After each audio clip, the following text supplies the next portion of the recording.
From the Brothers Grimm, the tale of Hansel and Gretel.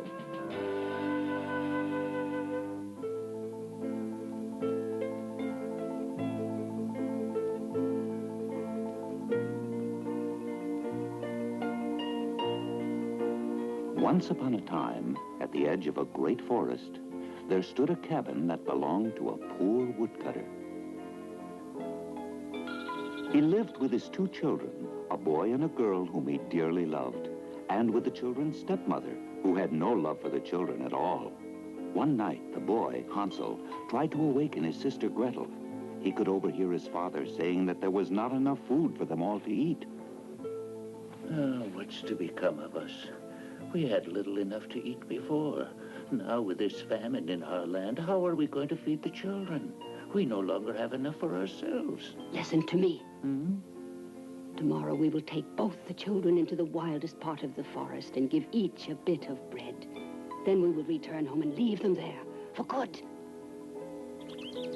The poor woodcutter had no choice. Early the next morning, Hansel stole out to the clearing, which was dotted with many shiny pebbles, and began stuffing them into his pockets. Hansel? Yes? What are you doing? Nothing. Wake up your lazy sister. We're going to fetch firewood. Soon they all set out together into the forest. As they walked, Hansel secretly dropped one shiny pebble after another along the path.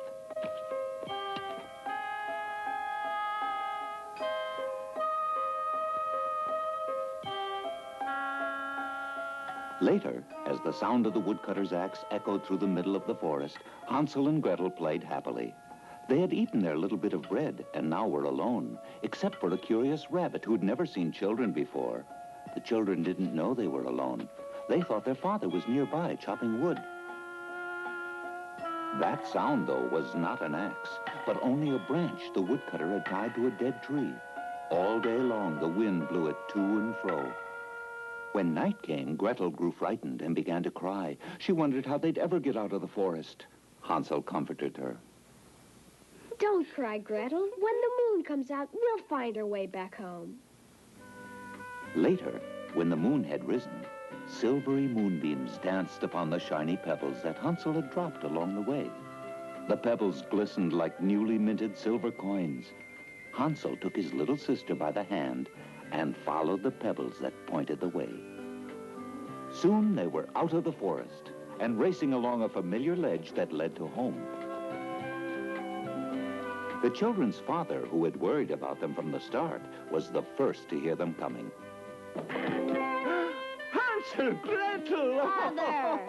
All were happy, except the woodcutter's wife. She was determined to get rid of the children. Early the next morning, she awakened them, but gave Hansel no time to go out and gather pebbles. She said they were leaving immediately for a picnic in the woods. Her plan was to take the children even deeper into the forest, then leave them there.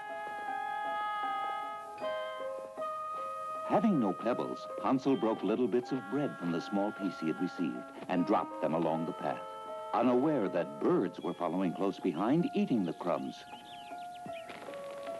That night, Hansel and Gretel found themselves alone in a strange part of the forest. The woodcutter and his wife had left. Once again, the children waited for the moon to rise, thinking that they would be able to see the breadcrumbs Hansel had dropped. The breadcrumbs I had to show the path are gone. We'll never be able to find our way home.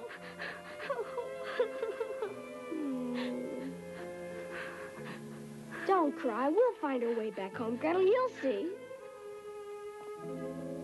But they couldn't find it. Hansel!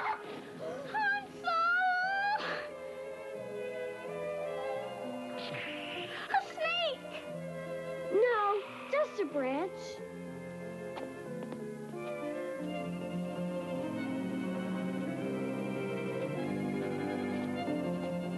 All night long and into the next day they walked.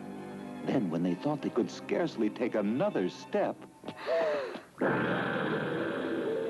that a house? Let's go and see. It was a house such as they had never seen. It was made of cake.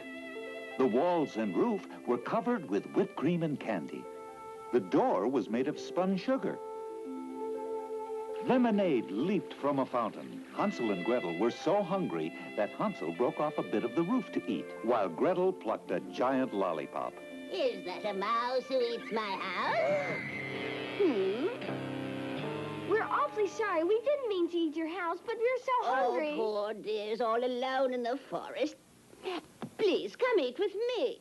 Why, thank you. We'd love to. You're very kind. But the old woman was only pretending to be kind. Her red eyes showed that she was really a wicked witch who lay in wait for children. They're all alike. They can't resist this house. In the morning, I'll toss the boy into the cage and start fattening him up. He'll make a tasty morsel. Now Hansel knew the old woman was really a witch, but it was too late. Gretel was put to work and ordered to do whatever was necessary to fatten up her brother. Fetch more water and cook up something to make Hansel fat. Gretel wept silent tears in vain. She had to do as the witch ordered. Each morning, the witch came to check on Hansel. Stick out your finger so I can feel if you'll soon be fat. But instead, the clever boy stuck out a bone, knowing the witch was nearsighted. I simply can't understand it. You're still as skinny as a bone.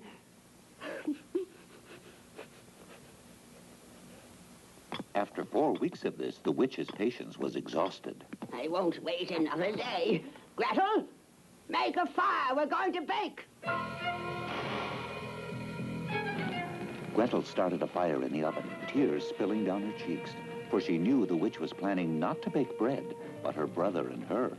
Crawl inside and see if it's hot enough to bake bread. But I don't know how to crawl inside. Stupid goose! The opening is big enough. Why, it's big enough for me to get in there.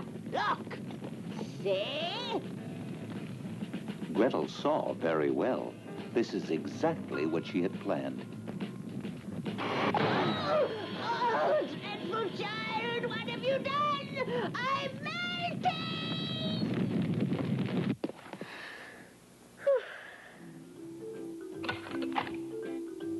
Hansel, Gretel, hurry! Quick as they could, the children ran from the witch's cottage toward the warm sunshine.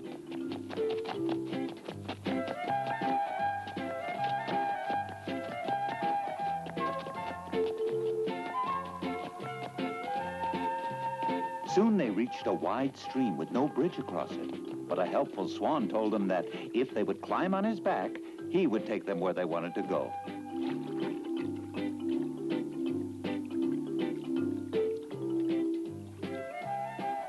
In time, Hansel and Gretel found themselves on the familiar ledge near their house.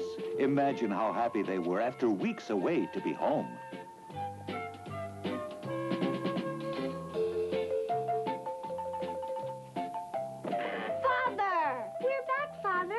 The poor woodcutter had not spent a happy moment since leaving the children in the forest.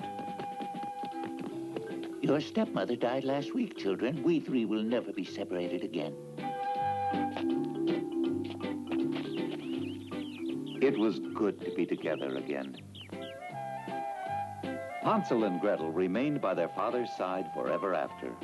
Their days were filled with laughter, and laughter made their simple house more magic than a house made of cake.